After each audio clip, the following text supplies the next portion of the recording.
clock ticked past 3 a.m. Silence pressed in, heavy and absolute. Then, the whispers began. Faint at first, like the rustle of dry leaves. They slithered through the darkness, insinuating, chilling, always at 3:13 a.m. Never before, never after. A chorus of hushed voices just beyond the realm of understanding. They spoke of secrets, of shadows, of things best left undisturbed.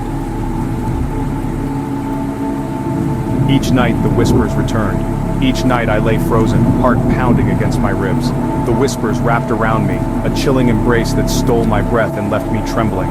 Their voices were neither male nor female, neither young nor old. They were simply voices, disembodied and ethereal, whispering from some unknown abyss. What did they want? Why did they come to me? A strange mixture of fear and curiosity began to consume me. It was as if the very air around me was charged with an electric tension, making every hair on my body stand on end. The forest, usually a place of solace and peace, had transformed into a realm of shadows and whispers. Each rustle of leaves, each distant hoot of an owl seemed to carry a hidden message, a secret waiting to be uncovered. My heart pounded in my chest, a relentless drumbeat that echoed the growing unease within me. Yet despite the fear that gripped my soul, there was an undeniable pull, a magnetic force that urged me to delve deeper into the unknown. The whispers terrified me, yet I found myself drawn to them, like a moth to a flickering flame. They seemed to come from everywhere and nowhere, an ethereal chorus that beckoned me forward. I could almost see the words forming in the mist, curling and twisting like smoke. The light from the street lamp cast long, eerie shadows, and I felt as though I was being watched by unseen eyes. My footsteps were hesitant, each one a battle between the instinct to flee and the insatiable curiosity that drove me onward. The whispers grew louder, more insistent, weaving a tapestry of sound that enveloped me completely. I yearned to decipher their cryptic messages, to understand the secrets they held. The symbols on the stone seemed to pulse with a life of their own, glowing faintly in the dim light.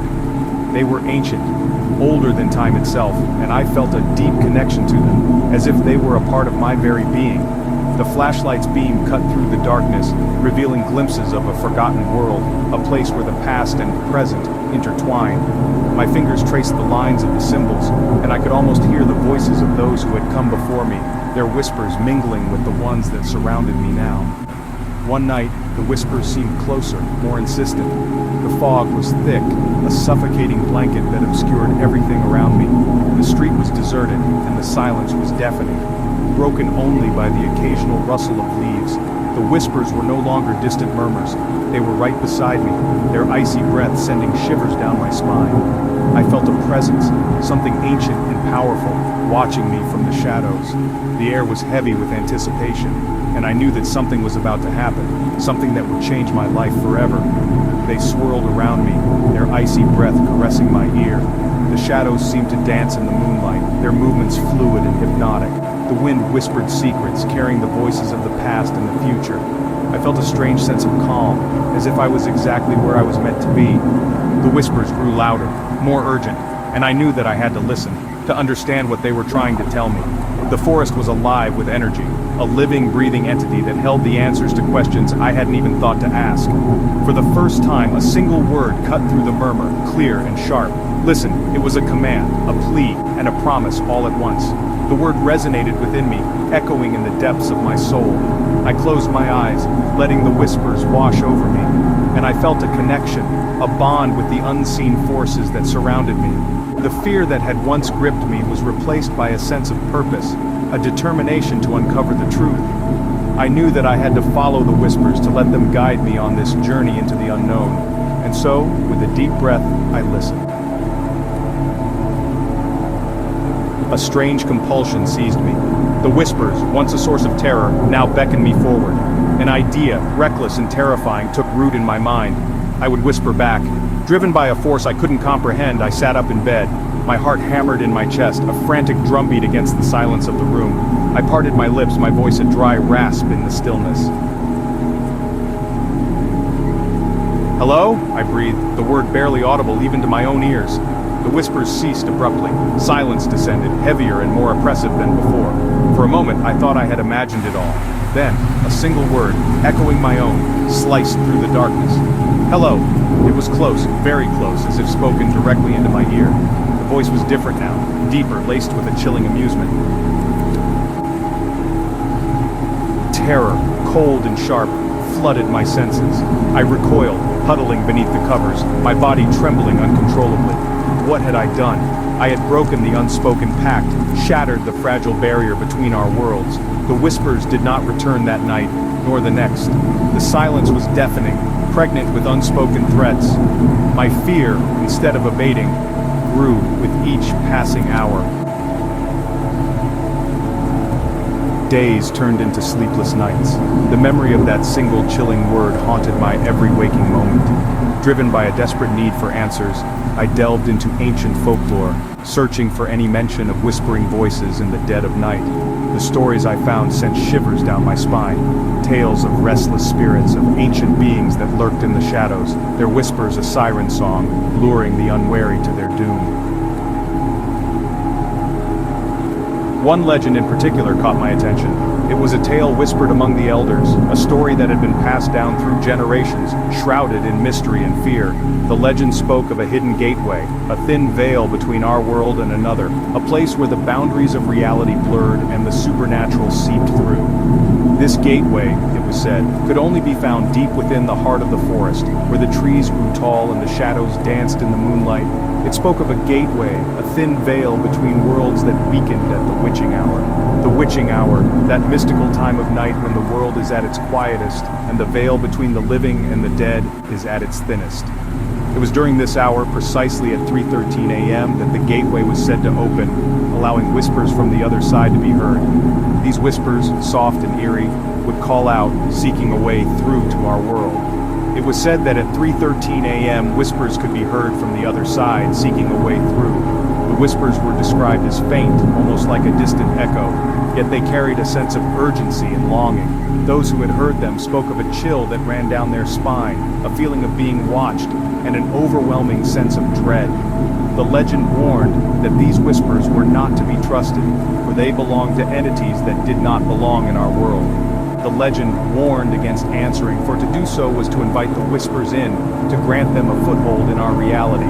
It was said that those who answered the whispers would find themselves drawn into a world of darkness and despair, a place where the rules of our reality no longer applied. The entities from the other side would latch onto the responder, using them as a conduit to cross over and wreak havoc in our world. The consequences of such an action were dire, leading to madness, possession, or worse. A cold dread settled over me. The thought of encountering such whispers, of possibly opening a gateway to another world, filled me with an overwhelming sense of fear. I couldn't shake the feeling that the forest around me was alive, watching, waiting for the witching hour to arrive. Every rustle of leaves, every snap of a twig seemed to echo the legend's warnings, amplifying my anxiety. Had I opened such a gateway? The question lingered in my mind, gnawing at my thoughts. I replayed the events of the night, wondering if I had unknowingly answered the whispers, if I had somehow invited the entities into our world. The fear of the unknown, of what might come through the gateway, was almost too much to bear. I knew I had to find a way to close it, to protect myself and those I cared about from the darkness that threatened to seep through. Now, I wait.